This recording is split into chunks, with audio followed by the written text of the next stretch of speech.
The blue-white glare of the highway lamp streaks across my windshield, one after another, hypnosis on a stretch of asphalt. My phone, buzzing angrily in the cup holder, finally goes silent. Preston, my boss, has finally given up. The launch metrics will be what they are, Preston, I had muttered to the screen 10 minutes ago. I've done my part, 10 days, I'm off the grid. I'm driving my own car, a reliable sedan, not the company lease. This is my time. The exit for the Virginia mountains looms, and I take it, the car's engine humming a lower note as we begin the ascent. Each curve takes me further from Baltimore, further from the endless spreadsheets and the pressure cooker environment of the last product launch. My shoulders, which have lived somewhere up around my ears for 3 months, begin to drop. I earned this. Every 60-hour week, every skipped lunch, every late-night emergency call. It all went into this. 10 days of absolute uninterrupted quiet in a place that belongs only to me. The cabin wasn't an inheritance. It was a conquest. I'd saved for it, fought for it, and closed the deal with a bonus I probably should have put into a safer investment. But I needed this, a sanctuary. The air grows colder as I climb. Pine trees, heavy with frost, crowd the narrow road. My phone has no signal here. Perfect. If you're watching this video, tell me where you're from or what time it is for you. I'd told my sister Tabitha that I was going to an overseas work conference, a necessary lie. If I had told her I was taking a vacation, her emergencies would have started like clockwork. A forgotten bill, a fight with her partner Damien, a sudden, inexplicable illness. I love her, but my love has become an anchor, and I've been drowning. She's 31, but I've been her caretaker since our parents died. My one job, in my mother's dying words, was to look after Tabitha. I just never realized it would be a life sentence. The final bend in the road is here. I slow the car, my headlights cutting through the darkness. My stomach clenches. The lights are on.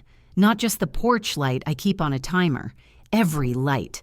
The living room, the upstairs loft, the kitchen, they blaze a welcome that isn't meant for me. Then I see the cars. My small gravel driveway is packed.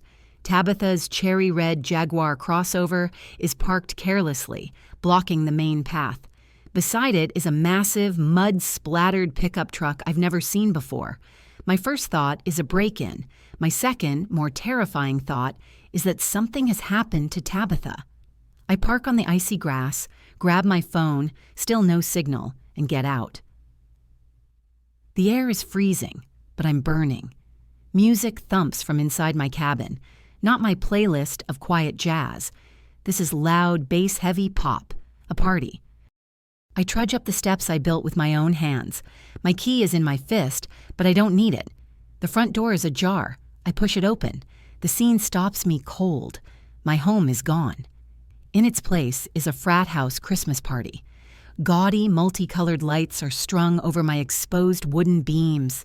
Tinsel is draped over my bookshelves. Strangers, at least a dozen of them, are lounging on my furniture. A young couple is making out on my favorite armchair. My minimalist, carefully curated space, the product of my need for order, is a vortex of chaos. Empty red cups litter the floor. A cloying scent of burnt cinnamon and stale beer hangs in the air. I am invisible. No one even looks up. The music is so loud they probably didn't hear the door. I move through the crowd, my coat still on. People shift to let me pass, their eyes glazed, assuming I'm just another guest. And then I see her, Tabitha. She's standing by my fireplace, holding court.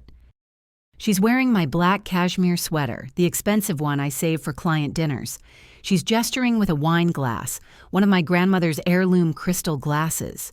She is laughing, her head tossed back, the picture of the gracious hostess. Beside her, her partner, Damien, nods along, a drink in his hand. His parents, Josephine and Robert, are settled on my sofa, as if they own it. Josephine raises her glass to Tabitha, and Tabitha beams. This is not a party. This is an occupation. I walk to the smart speaker and jab the power button. The music cuts off abruptly, leaving a ringing silence broken only by a few drunken giggles. Every head turns. Tabitha. My sister's eyes find me. The smile freezes, then flickers, but it's not guilt, it's annoyance. "Rebecca, you're early," she says, her voice bright and false. "I thought your conference in London was all week. Did your flight get canceled?" "What is this, Tabitha?" My voice is flat. It doesn't even tremble. "It's just a little get-together. Damien's parents are in town, and I wanted to show them the place." She walks toward me, arms open for a hug I have no intention of accepting. I don't move. She stops, her smile wavering. "You need to clear everyone out, now." "Becca, don't be like this," she whines, her voice dropping to the familiar manipulative whisper. "Everyone's having fun. It's fine." Josephine, Damien's mother, stands up, smoothing her skirt. "It's so lovely to finally meet you, Rebecca. Tabitha has told us so much. This cabin is just divine." "I'm glad you like it," I say, my eyes locked on Tabitha. "Oh, we just adore what you've both done with it," Josephine gushes. "Tabitha was just saying how you two decided to go with a more rustic, modern feel for our cabin." Our cabin. The word echoes in the sudden, terrible quiet. It hangs in the air, a physical thing. My gaze travels past Tabitha to the fireplace mantel. My photos, a picture of me graduating, a framed photo of our parents, are gone. In their place is a large, smiling portrait of Damien and his family. My pictures have been shoved onto a side table, half hidden behind a stack of pizza boxes. This isn't a party. They've moved in. They've replaced me. "Rebecca, don't make a scene," Tabitha hisses, finally sensing the shift in the air. "You're embarrassing me." "Embarrassing you?" "Yes, Josephine and Robert are here. We were having a lovely time." "Get them out." "No," she snaps, her face hardening. "I'm not kicking family out into the cold just because you showed up early. You can stay at a hotel or something. We'll be out by the end of the holidays." She turns her back on me, dismissing me. "More wine, Josephine?" Something inside me, a long, strained cable that has held my entire life together, finally snaps. I don't shout. I don't cry. My voice, when it comes out, is so cold it cuts through the room. "Josephine, Robert." They both turn, startled by my tone. Tabitha freezes, her hand on the wine bottle. "My name is Rebecca. This is my house. I purchased it alone 2 years ago. Tabitha does not live here, and she does not pay for it." Josephine's hand flies to her chest. "Oh, dear, she told us—" "I know what she told you," I say, my gaze sweeping over the strangers in my living room. "She lied. You are all trespassing." A man in the corner snorts. "Hey, lady, chill out." I ignore him. I look directly at Damien, who is staring at his shoes. "Damien, you have 60 seconds to get every person who is not your mother or father out of my house." "Becca, you can't," Tabitha shrieks. "I can," I say. I pull out my phone. "No signal. That's fine. My car is at the end of the drive. I will be back here in 45 minutes with the sheriff. Anyone still on my property will be arrested." That gets their attention. The strangers start grabbing coats. "Get out," I say, my voice rising just enough to carry. "All of you. Get out now." The party guests evaporate. They stream out the door, muttering curses, shooting me angry looks. In 2 minutes, the only ones left are Tabitha, Damien, and his parents. Josephine looks horrified. "Tabitha, you told us she gave you permission. You said she wanted us to make it our Christmas home." "She's lying!" Tabitha screams, tears welling up. "She's just jealous. She's always been jealous of me and Damien." "Shut up, Tabitha," Damien says, his voice a low growl. He finally looks at me. "Rebecca, I'm sorry. I thought—" "You thought what?" I cut him off. "That I would just give you my house?" "We should pack our things, Robert," Josephine says, pulling at her husband's arm. "Good idea," I say. I look at my watch. It's 9:30 p.m. I am giving you 24 hours. 24 hours? Tabitha scoffs, wiping her fake tears. To do what? To be gone. You, Damien, and his parents. and to restore this house to the exact condition you found it in. Every dish washed, every piece of tinsel gone, my photographs back on the mantel. Or what? Tabitha challenges, crossing her arms. You'll call the sheriff? They're my family. They won't do anything. Or I will hire a trauma cleaning service to handle the filth, and I will hire a lawyer to sue you, Damien, and your parents for damages and trespassing. I will garnish your wages, Damien. I will put a lien on your parents' house. Do you understand me? Robert's face goes white. He knows I'm not bluffing. You have until 9:30 p.m. tomorrow. When I return, if I find so much as a single fingerprint that isn't mine, I will move forward. You're a monster, Rebecca, Tabitha sobs. Our mother told you to protect me. I've been protecting you your entire life, I say, walking to the door. I protected you from bad grades, bad boyfriends, and bad credit. I'm done. This time I'm protecting myself. From you. I walk out the door, pulling it shut behind me. The click is the loudest sound I've ever heard. I get in my car, my hands shaking so hard I can barely get the key in the ignition. I back out of the driveway, my tires spitting gravel. I don't look back. I drive down the mountain, my knuckles white on the steering wheel. I drive until I find a patch of signal. I call the non-emergency line for the county sheriff. I explain the situation clearly. A trespassing complaint against my sister and her partner. I give them their names. I've given them 24 hours to vacate, officer, I say, my voice professional. I'm just establishing a record in case they are not compliant. The officer takes the report. I hang up, and only then do I pull over to the side of the dark, winding road and let out the single, ragged breath I've been holding. I find a roadside motel with a flickering neon sign. The room smells like stale smoke and industrial cleaner, but it's a sanctuary. I sit on the edge of the stiff bed, the adrenaline draining away, leaving a hollow, vibrating exhaustion. I've spent a lifetime enabling her. The thoughts come, fast and sharp. The apartment in Blacksburg, the one I subsidized for 3 years while she found herself. The Jaguar crossover, a car she couldn't possibly afford that I co-signed for. It's safer, Becca, she'd insisted. Don't you want me to be safe? Even Damien's parents. I'd used my reputation at the firm to help them secure a business loan after their last venture went bankrupt. I'd vouched for them, and this is how they repay me, by invading my home and replacing my photographs. The anger comes, hot and clean. It burns away the exhaustion. This isn't just about a party. This is about a lifetime of parasitic taking. My promise to my mother was to protect Tabitha, not to be consumed by her. The chain is broken. My resolve hardens into something new. This isn't a family dispute anymore. This is a counter-offensive. I pull my laptop from my bag, plug it into the wall, and connect to the motel's spotty Wi-Fi. It's time to cut the cords, all of them. First, the joint credit card, the emergency card I gave her with a $30,000 limit that I am solely responsible for. I log into my banking portal. My stomach drops to the floor. The available credit is 1/400s. I click on Recent Transactions. My vision tunnels. $4,500 at a high-end electronics store. 2 days ago. $7,200 at a luxury furniture store. 2 days ago. $3,800 at a designer clothing boutique.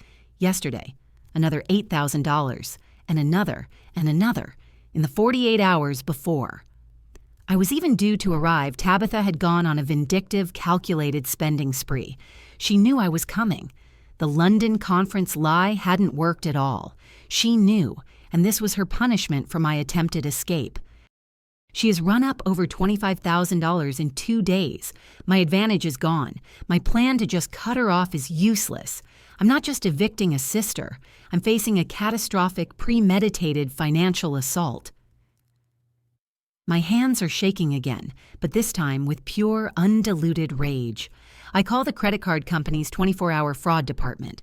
I'm put on hold, forced to listen to upbeat, synthesized pop music that feels like a personal insult. Fraud department, this is Kevin. I explain the situation. I use clear, precise language. My sister is an authorized user, but these charges are fraudulent. They are an act of theft. I understand your frustration, ma'am, Kevin says, his voice dripping with bored condescension. But I see here that Ms. Tabitha is listed as an authorized user. Did you authorize her to have a card? Yes, for emergencies, not for... Ma'am, as the primary account holder, you are liable for all charges made by authorized users. There is no distinction for emergencies. The charges are valid. She stole from me, I'm shouting now, pacing the tiny room. She spent $25,000. You can certainly take the card from her, ma'am, Kevin says, and you can remove her as an authorized user, which I can do for you right now. But as for the outstanding balance, I'm afraid you are responsible for it. He removes her from the account. He freezes the card. But the damage is done. $25,000 of debt. Debt she incurred while sleeping in my bed, drinking from my glasses, and plotting to steal my home. This is war, I whisper to the empty motel room. You want a war, Tabitha? You've got one. The next day, at 9:30 p.m. on the dot, I pull up to my cabin. The sheriff's car is parked 100 yards down the road just as I requested. A visible, silent presence. The cabin is dark. All the cars are gone. I walk up the steps, my key in my hand. My stomach is in knots. I expect damage. I expect filth. I open the door. The cabin is immaculate. It's sterile. It's cleaner than I've ever seen it. The floors are mopped. The counters are gleaming.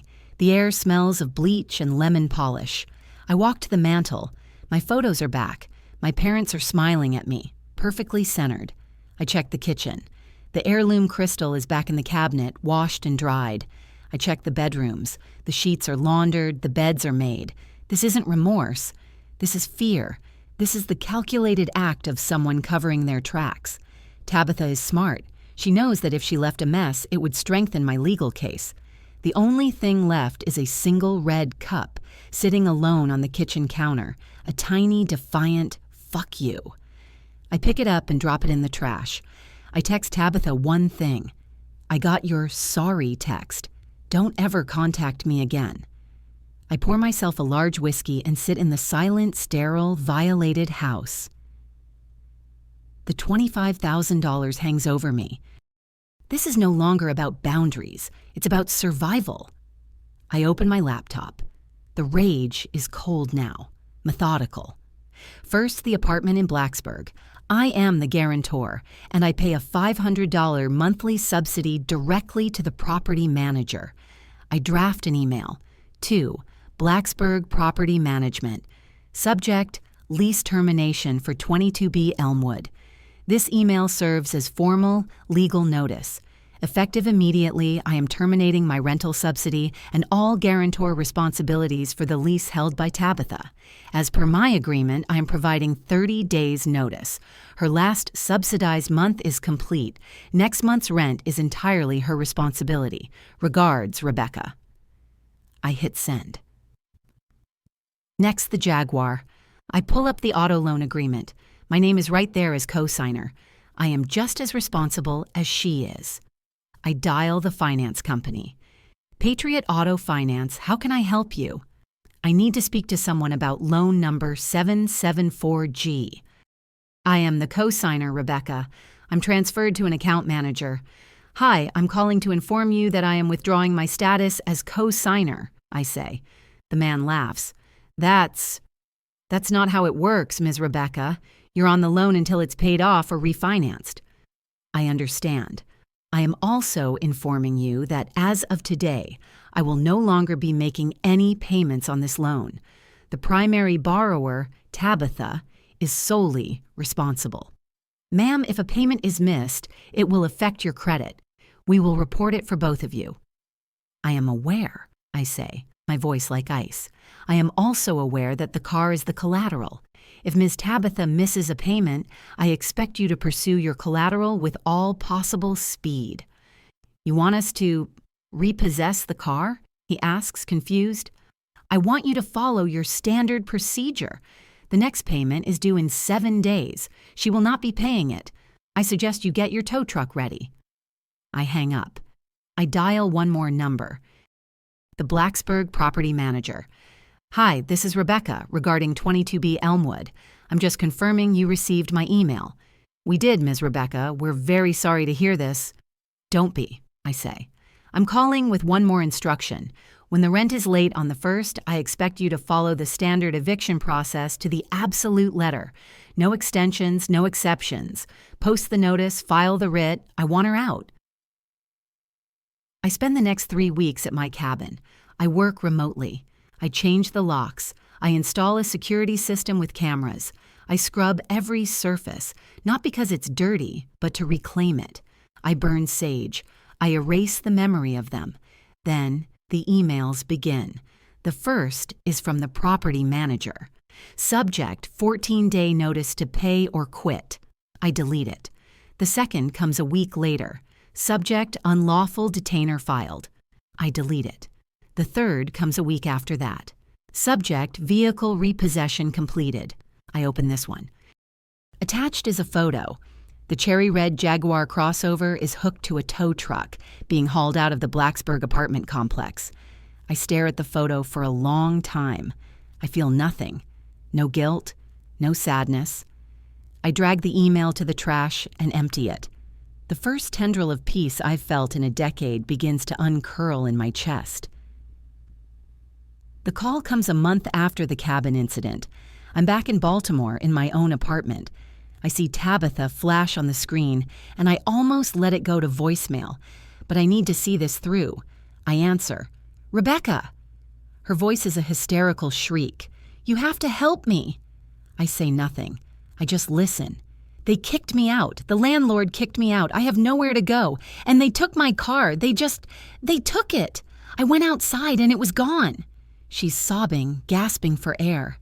"And Damien's mother, Josephine, she called me lazy. She said I was a leech after everything I did for them. And Damien, he just stood there. He let her say it. He said I embarrassed him." The dam of her entitlement has broken, and a lifetime of grievances is pouring out. "It's all falling apart, Becca. You have to fix this. You have to call them." "Please, Rebecca," she wails, the hysteria shifting back to that childhood manipulative whisper. "I have nowhere to go. My things are in bags. Please, just let me come stay with you, just for a little while. I'll get a job, I promise. I just need your help. Please." I close my eyes. I picture her in my cabin, wearing my sweater, toasting her new family with my grandmother's crystal. No. The line goes silent. I can hear her breathing. What did you say?"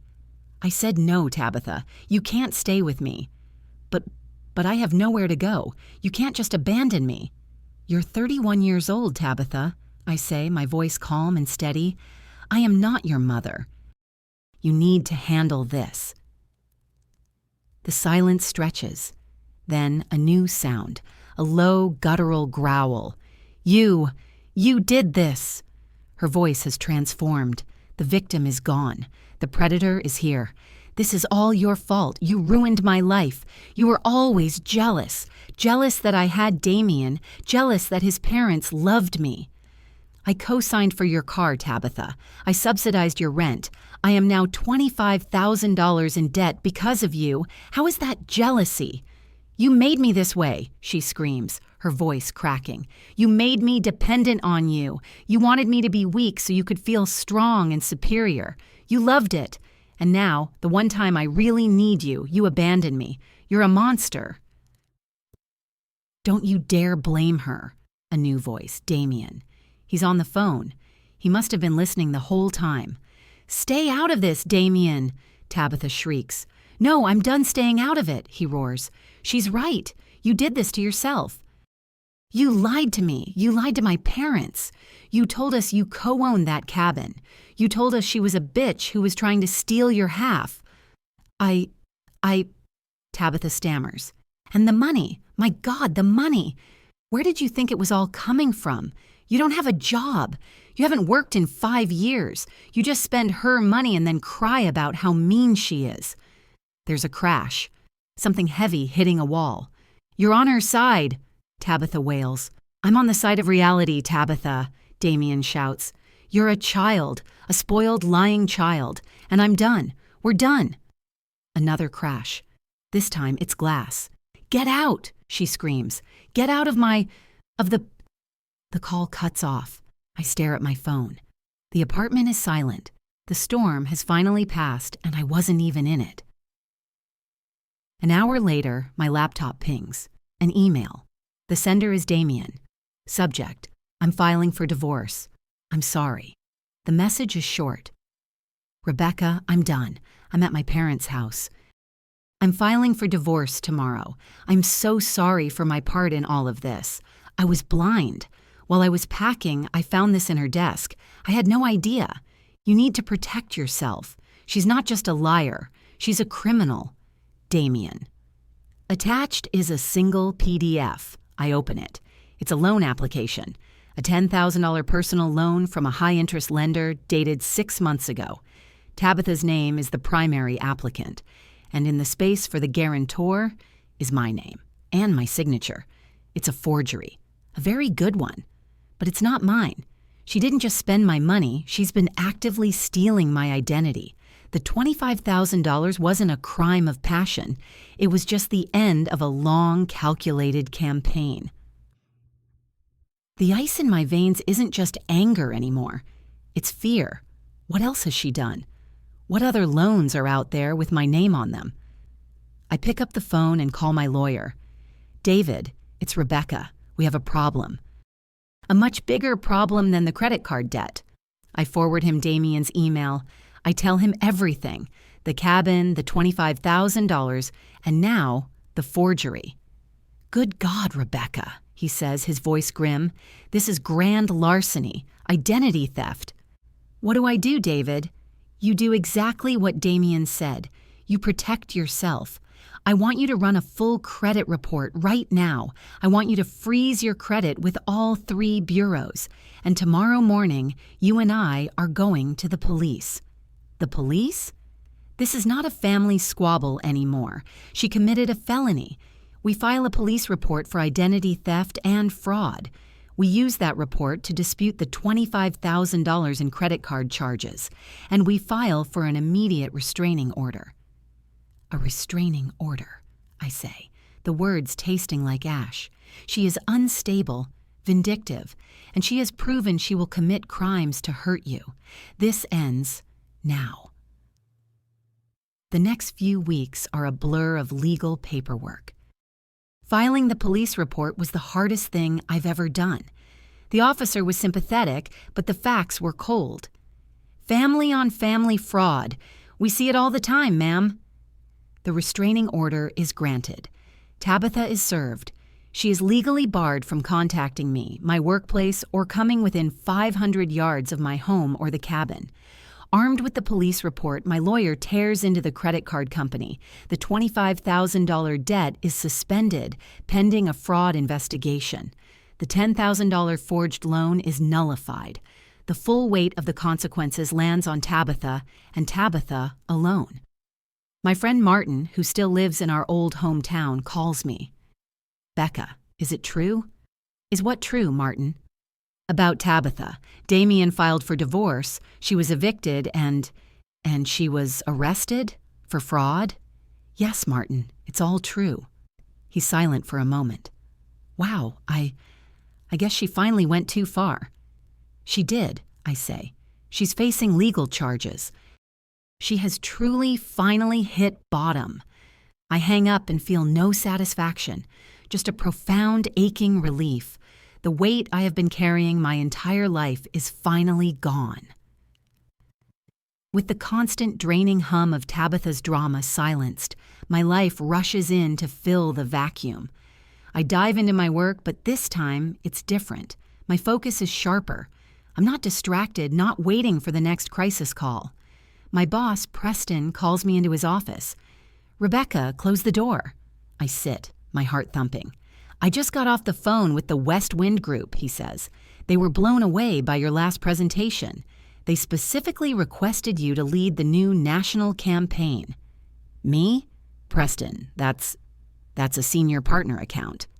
And you're a senior partner, as of this morning. He smiles. It's a promotion, Rebecca. Long overdue. Honestly, there's been a change in you these past few months. A new assertiveness, a clarity. Whatever it is, keep doing it. You've earned this. I walk out of his office with a new title and a corner office. I earned this. Me. I start calling old friends. People I'd let drift away because I was always too busy, too drained by Tabitha's chaos. I meet my college roommate, Jenna, for a hike. It's so good to see you, Becca, she says as we rest at the summit, overlooking the valley. I mean, really see you. What do you mean? She hesitates. I was worried about you for a while. You just disappeared. Every time I called, you were putting out some fire for Tabitha. It was like watching you drown in slow motion. Her honesty stings, but she's right. I thought I was being strong, I admit.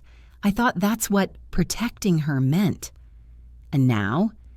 Now I know strength isn't about carrying everyone else's baggage.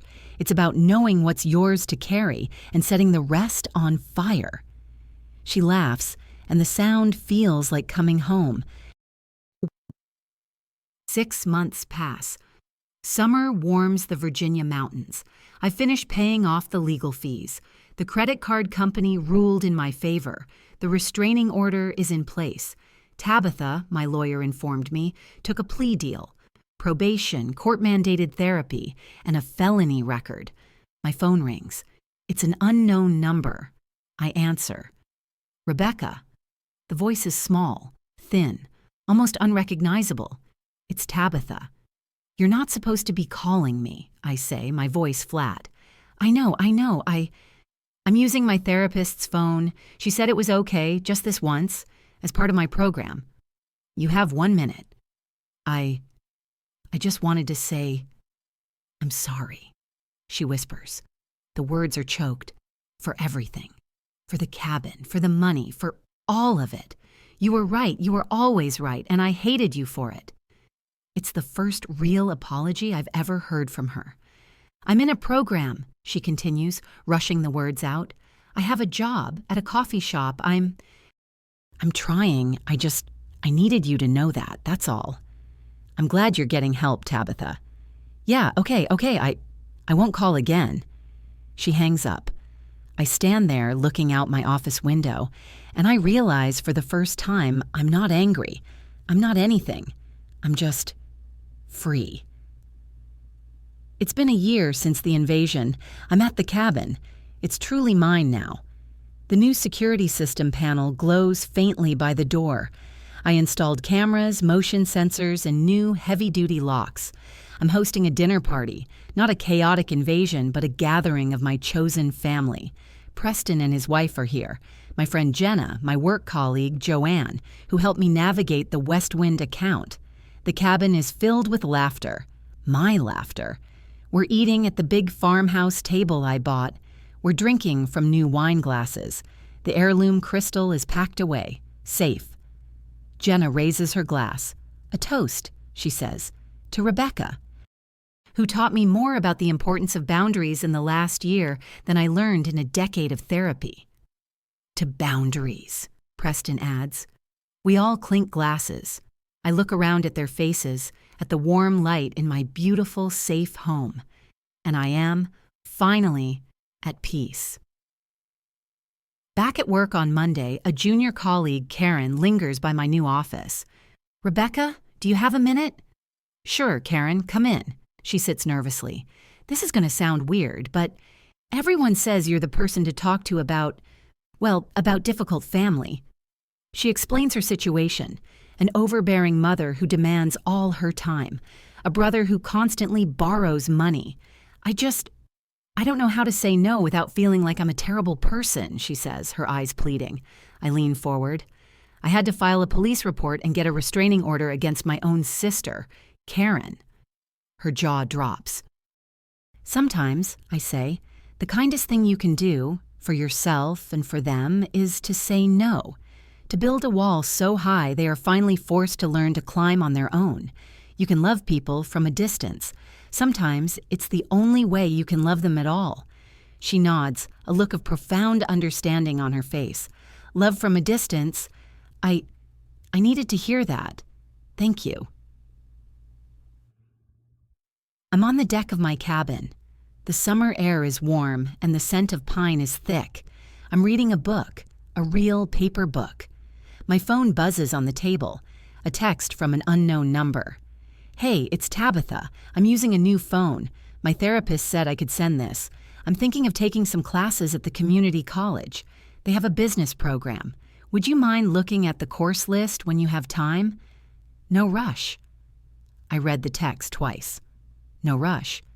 When you have time. There is no demand, no urgency, no hidden manipulation. It is, for the first time in our lives, a simple, respectful request, a seed of a new relationship, one between two adults, not a caretaker and a child. I smile. I set the phone down. I'll look at the course list tomorrow or maybe this weekend. I pick up my book and turn the page. The sun is setting, painting the Virginia mountains in shades of orange and purple. I am not her keeper. I am not her savior. I am not her mother. I am Rebecca, and I am whole. The peace I feel isn't the absence of problems. It's the presence of my own hard-won, unshakable, and glorious boundaries. If this story resonated with you, leave a like and consider subscribing. You can also drop any comment below, even just one word. Maybe tell me where you're watching from, or what time it is right now. Sometimes one word is enough to say you were here.